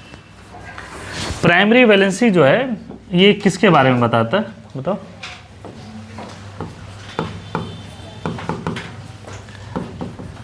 Gives the idea about oxidation number और ऑक्सीडेशन स्टेट। ये किसके बारे में आइडिया बताता है? ऑक्सीडेशन नंबर या ऑक्सीडेशन स्टेट। ये किसके बारे में बताता है? gives the idea about coordination number। तो अब नहीं ना पूछोगे कोऑर्डिनेशन नंबर किसको कहते हैं, ठीक है। It gives the idea about coordination number, it gives the idea about oxidation number या ऑक्सीडेशन स्टेट। कैसे होते हैं वो सब सिखाएंगे भी, बस ये पहले तो थ्योरेटिकल पोर्शन में लिख लें। प्राइमरी वैलेंसी जो है वो कोऑर्डिनेशन स्पेयर के बाहर भी हो सकता है, अंदर भी हो सकता है, बात समझ में? तो it can be outside as well as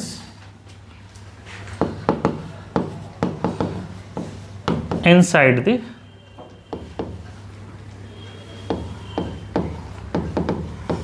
coordination sphere. Secondary valency कहाँ रहेगा? हाँ, only at inside the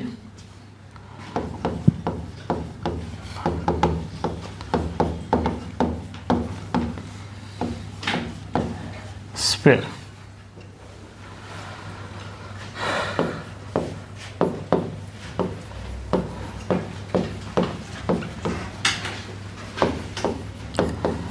इसको क्या कहते हैं? जो बाहर होता है उसको क्या कहेंगे? जैसे घर में देख रहे हैं कि तुम्हारे घर में प्लास्टिक की कुर्सी होगा, वो घर के बाहर भी जाता होगा, घर के अंदर भी आता होगा, है या ना? तो उसको क्या कहते हैं? सोफा एक जगह फिक्स है। बेड ऐसा तो नहीं है कि कोई गेस्ट आए तो जो दीवान है, बेड है, उसको उठा करके बाहर रख दे फिर अंदर लेकर के चले आए। तो कुछ चीज़ें क्या होते हैं? फिक्स होता है। जैसे बोर्ड हमारा क्या है? Secondary valency. लेकिन मेरा ट्राइपॉड देखते हो ना, हर फ्लोर में घूमते रहता है इधर उधर। तो कुछ चीज़ें जो होती हैं वो जो डब्बे के अंदर ही होता है सिर्फ, वो कौन सा हो जाएगा? Secondary valency. और कुछ चीज़ें क्या होगा? डब्बे के अंदर भी रहेगा, डब्बे के बाहर भी रहेगा, उसको क्या कहेंगे हम लोग? Primary valency. इसको क्या कहते हैं? तो ये परमानेंट है कि टेम्प्रोरी है? ये टेम्प्रोरी है। ये क्या हो जाएगा? अच्छा, टेम्प्रोरी परमानेंट स्टेबिलिटी के आधार पर नहीं कह रहे हैं, लोकेशन के आधार पर कह रहे हैं, समझे इसको? तो ये क्या हो जाएगा? Permanent valency.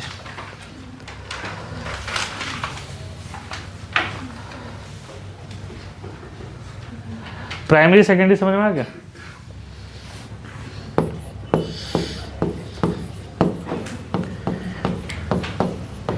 Represented by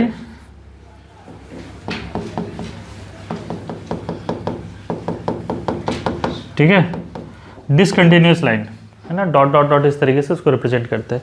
temporary है। ये क्या है? तो क्या कहेंगे इसको?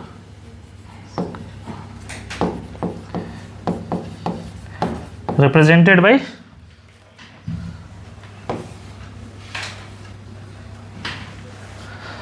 Continuous line.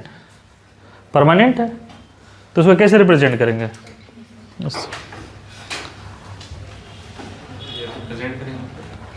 करेंगे अभी बस ये इतना करेंगे भाई, तुम बोर्ड भी तो पास होना है, ठीक है? एकदम लिखना पड़ेगा। इतना लाइन लिखोगे तो 2 नंबर मिलेगा। समझ में आ रहा? क्या हो गया? ये represented by continuous line, represented by continuous line. तो मार्क्स तो डिपेंड करता है टीचर के मूड पे भी, समझे कि नहीं बात? तो उस पर भी डिपेंड करता है। प्राइमरी और सेकेंडरी वैलेंसी क्या होता है? यहाँ तक क्लियर है? टॉपिक्स आगे बढ़े, टॉपिक्स आगे बढ़े।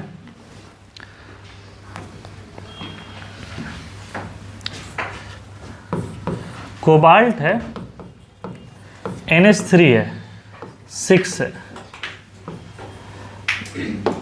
अच्छा, इसमें आइसोबैरिज्म का कंसेप्ट अभी नहीं लगाओगे, है ना? उसमें थोड़ा सा लिबरल रहना है। Cl3 बाहर है। इसमें बताओ कि प्राइमरी वैलेंसी कितना है? इस केस में प्राइमरी वैलेंसी कितना है? सेकेंडरी वैलेंसी कितना है? प्राइमरी वैलेंसी कितना है? जो रेस्पॉन्सिबल है ऑक्सीडेशन नंबर के लिए, चार्ज के लिए, उसको कहते हैं प्राइमरी वैलेंसी। क्या NH3 रेस्पॉन्सिबल है चार्ज के लिए? कौन रेस्पॉन्सिबल है? Cl। कितना है? तो प्राइमरी वैलेंसी कौन है? 3 है। कौन है? तीनों Cl है। सेकेंडरी वैलेंसी कौन है? क्या है? 6। इतना समझ में आया? हाँ, चलो रुको, अभी रुक जाओ। ये मेटल है और हम लोग क्या कह रहे हैं? टोटल 6 लाइन इस तरीके से ड्रॉ करते हैं।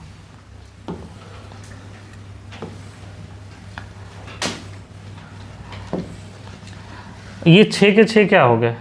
पहले देख लो फिर छापना, इसमें समय देंगे तुमको। NH3 NH3 NH3 NH3 NH3 NH3 NH3 secondary valency, इसको ऐसे रिप्रेजेंट करेंगे। प्राइमरी वैलेंसी कौन है? Cl है। अच्छा, Cl जो है वो तो एनायन है, और एनायन कैसा होता है? डायरेक्शनल या नॉन डायरेक्शनल? नॉन डायरेक्शनल, कहीं भी लगा दो कोई फर्क नहीं पड़ता है। तो एक काम करते हैं हम लोग, यहाँ पर एक Cl ये लगा दिए, एक Cl ये लगा दिए, एक Cl ये लगा दिए। ये Cl है, ये Cl है, और ये Cl है। अब समझ में आया? हमको लगता है थोड़ा समझ में आ गया होगा। हाँ, छापो।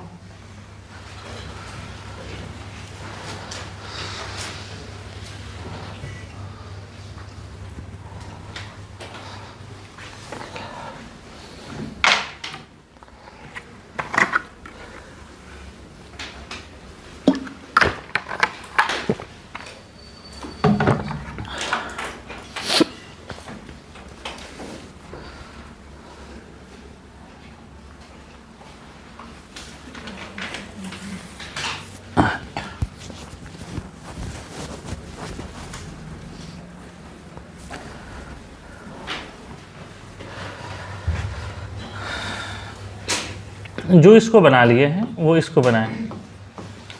NH3 5, एक Cl, 2 Cl।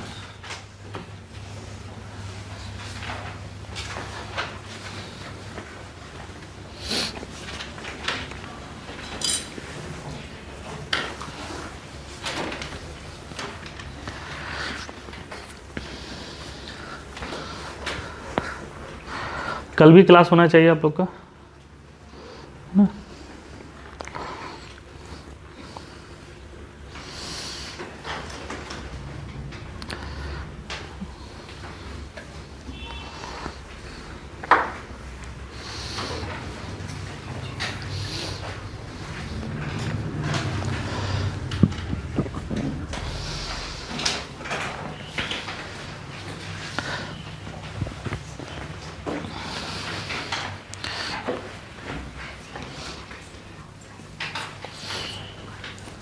एक Cl और बनाना होगा बस तुमको। तो देखो यहाँ पर अगर हम लोग बात करें तो प्राइमरी वैलेंसी कितना है? 3। सेकेंडरी वैलेंसी कितना है? 6। प्राइमरी वैलेंसी उसको कहते हैं which is responsible for the charge. तो ये बाहर वाला तो दोनों है, क्या अंदर वाला न्यूट्रल है? ये भी रेस्पॉन्सिबल है, तो इसको प्राइमरी वैलेंसी है, और ये सेकेंडरी वैलेंसी है। इसका कहने का मतलब है कि जो 2 Cl है वो क्या है? प्योर प्राइमरी वैलेंसी है, जो डब्बे से बाहर है, और एक Cl जो है वो प्राइमरी वैलेंसी भी है और सेकेंडरी वैलेंसी भी है। जो सिखाएं समझ में आया? कौन है वो Cl? अंदर वाला। तो इसको कैसे बनाओगे? इसमें कोई उसका मतलब आइसोमेरिज्म का मतलब अभी नहीं बन रहा। तो 1 2 3 4 5 6, तो यहीं से स्टार्ट कर देते हैं। NH3 कहीं से भी बना सकते हो, कहीं कोई भी हो सकता है ना। हाँ, सेकेंडरी वैलेंसी 6, 5 नाइट्रोजन और 1 Cl। ठीक है। Secondary valency is responsible for the coordination number. तो कोऑर्डिनेशन नंबर जो है तो वो कितना लोन पर इसको मिल रहा है? 6। तो ये होगा, समझे? देखो यार, ये जो Cl है ना, ये दोनों की तरह है, ये दोनों की तरह है, प्राइमरी वैलेंसी भी और सेकेंडरी वैलेंसी भी। ये प्राइमरी वैलेंसी भी है और सेकेंडरी वैलेंसी भी। एक ही Cl दोनों की तरह बिहेव कर रहा है। ये प्योर Cl हो जाएगा बाहर।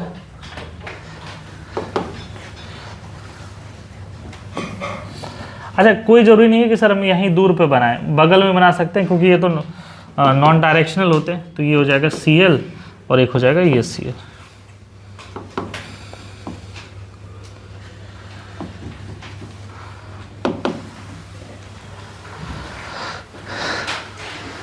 अब लग रहा थोड़ा सा कंसेप्ट बेटर हुआ होगा यहाँ पर। अब ये सब कुछ डाउट नहीं ना sir, dot dot dot continuous ये सब चीज़ सब खत्म। और एग्जाम में आएगा ना तो बढ़िया से लिखना, बढ़िया से बनाना, कहानी लिखना कि टीचर नंबर काटने से पहले डर जाए। टीचर भी डरते हैं नंबर काटने से, समझे इसको, जो बोर्ड एग्जामिनेशन में होता है, मॉक टेस्ट नहीं। बोर्ड एग्जामिनेशन में टीचर देख कि भाई कहीं गलती से हमें नहीं हो, क्योंकि रीचेकिंग का ऑप्शन तो सबको रहता है। आगे बढ़े फिर हम लोग, क्या इस टॉपिक से आगे बढ़े, लिख लियो।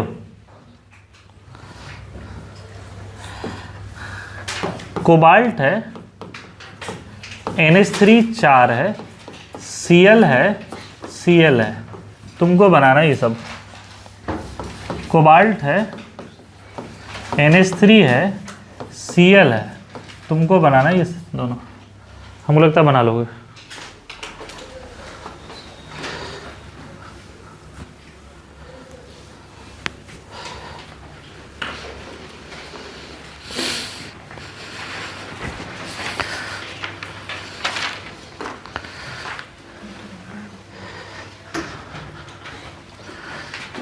तुम मोबाइल जरूर पक्का तुम ही निकाली होगी, हैं?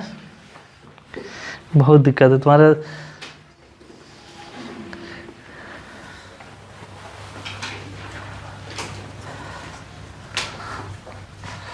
बढ़िया बढ़िया बच्चा सब देखो मोबाइल यूज़ करना छोड़ दिया है। क्या ऋत्विक मैच देख रहा है ना, टेस्ट मैच वगैरह सब, हैं? इंडिया ए का मैच हुआ है ना? तुम थोड़ा सा सिमेट्रिकल बनाया करो, ऑक्टाहेड्रल टाइप का दिखे, नहीं तो नंबर कट जाएगा। समझे कि नहीं बात को? जैसे ये बनाया ना, ये सिमेट्रिकल, तभी, नहीं तो नंबर कट जाएगा उसमें।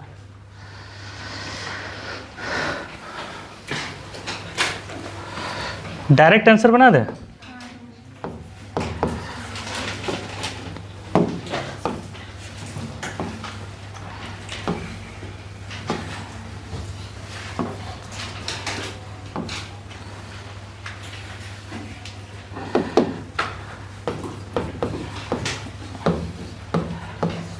अच्छा, लोकेशन को लेकर के अभी उसमें नहीं करना है कि सर हम CL इधर बना दिए तो मेरा गलत हो गया क्या, कोई ऐसा बात नहीं है।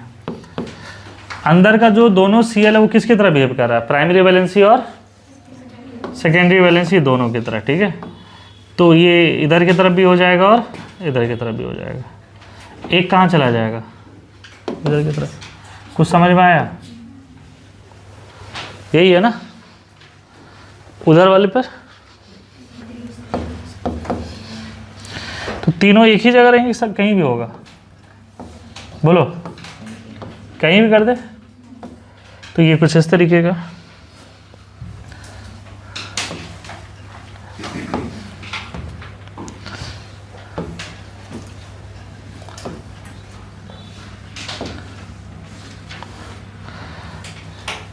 ये कौन होंगे, Cl Cl Cl। अच्छा, ये क्वेश्चन अगर मान लो कि कॉम्पिटिटिव एग्जामिनेशन में पूछता है, JEE या NET में, तो कोई स्ट्रक्चर ऐसा बना देगा और पूछेगा कि ये फॉर्मूला है कि ये फॉर्मूला है, क्या फॉर्मूला है, इजी रहेगा। ये क्या हो जाएगा, और ऐसा कोई ज़रूरी नहीं है कि ऑल्टरनेट में ही होगा, तीनों Cl बराबर हो सकते थे, Cl Cl Cl कुछ भी हो सकता है, क्योंकि ये आइसोमेरिज्म से डील नहीं करता है। तो इतना फ्रीडम दिया हुआ है कि आप इसके कोई भी स्ट्रक्चर्स बना सकते हैं। तो ये प्राइमरी वैलेंसी सेकेंडरी वैलेंसी वाली चीज़ है, समझ में आपको? तो ये जो है वो तो प्राइमरी वैलेंसी जो है ये प्राइमरी वैलेंसी है, तो ये तो इधर से उधर मूव करते रहेगा। तो ये एक प्रकार का क्या आपका टेम्प्रोरी है, क्योंकि तुमको ये भी पता है कि जब इसको हम डिसोसिएट करते हैं तो सिर्फ यही निकलेगा, ये Cl तो नहीं निकलेगा। ये डब्बा क्या होता है, नॉन आयनाइजेबल होता है, तो इसीलिए प्राइमरी और सेकेंडरी वैलेंसी कहते हैं। प्राइमरी सेकेंडरी वैलेंसी में कहीं कोई दिक्कत?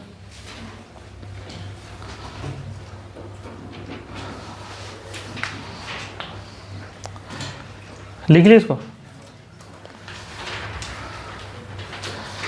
नेक्स्ट लिखो, nomenclature of coordination compound, nomenclature of coordination compound. इसके लिए हम एक लिस्ट भेजेंगे लिगेंड का, अगले क्लास में तुम बना के लाओगे, पहले अब पढ़ के भी आओगे। जैसे अब हम तुम वहाँ सब कुछ बदल देने वाले हैं। H2O को क्या कहोगे? एक्वा, पानी वानी नहीं बोलोगे कि वाटर है, H2O है, क्या बोलोगे इसको? एक्वा। सुनो इधर, NH3 को क्या कहोगे? स्पेलिंग मिस्टेक नहीं है, स्पेलिंग मिस्टेक नहीं है, डबल M है। तो ये सब किसमें? अरे वो O ही तो है, क्या है ये? डबल M होता है यहाँ पर। तो ये इस तरीके के कुछ नाम है, बस आपको नाम एक बार लिखना है और थोड़ा सा पढ़ के आना है। ऐसे हम पढ़ाएंगे आपको। जैसे क्लोरीन को क्लोरीन नहीं बोलेंगे आप, हाँ ये भी सही है। और क्लोरिडो, क्या कहेंगे? क्लोरिडो, है ना, 8 8 इस तरीके से सब करेंगे इसको। तो ये नॉमेनक्लेचर वाली चीज़ें नेक्स्ट क्लास में हम लोग करेंगे, नेमिंग। और फिर नेमिंग के बाद आइसोमेरिज्म पर आएंगे। कल के क्लास में पूरा लग जाएगा सिर्फ नेमिंग में। कोई बच्चा NCERT लेते आना, NCERT में नेमिंग बहुत अच्छा है, सारे NCERT के नेमिंग कराएंगे पहले।